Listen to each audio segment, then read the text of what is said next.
शिवराय व त्यांचे मावळे जमले. शिवरायांपाशी कसले खलबत करत होते? श्री शंकरापाशी कोणते मागणे मागत होते? बाल शिवबाची तेजस्वी बाळी. शिवराय अजून वयाने छोटे होते, पण त्यांचा विचार मात्र मोठा होता. त्यांनी एक घाट घालायचे ठरवले. त्यांनी मंदिरात जमलेल्या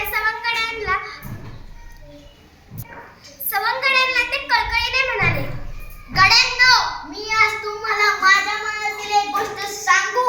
आमचे वडील शहाजीराजे विजापूरचे सरदार आहेत. त्यांनीच आम्हाला इथल्या जहागीरचा अधिकार दिला आहे.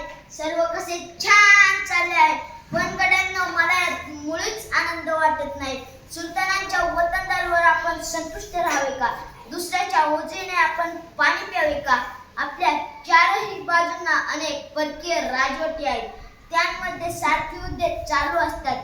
त्या युद्धांमध्ये आपली माणसे नाहक मरतात. कुटुंबे देशोधडीला लागतात. आपल्या मुलखाची धाडधूड होते आणि इतके सोसूनही आपल्या पदरी काय तर गुलामगिरी. आपण हे किती दिवस सहन करायचे?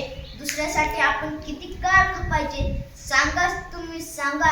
वतनांच्या लोभाने हे आपण असेच चालू द्यायचे का? बोला राजे, बोला. तुमचा मनोदय मला सांगा. तुम्ही जे सांगाल ते करण्यासाठी आम्ही एका पायावर तयार आहोत.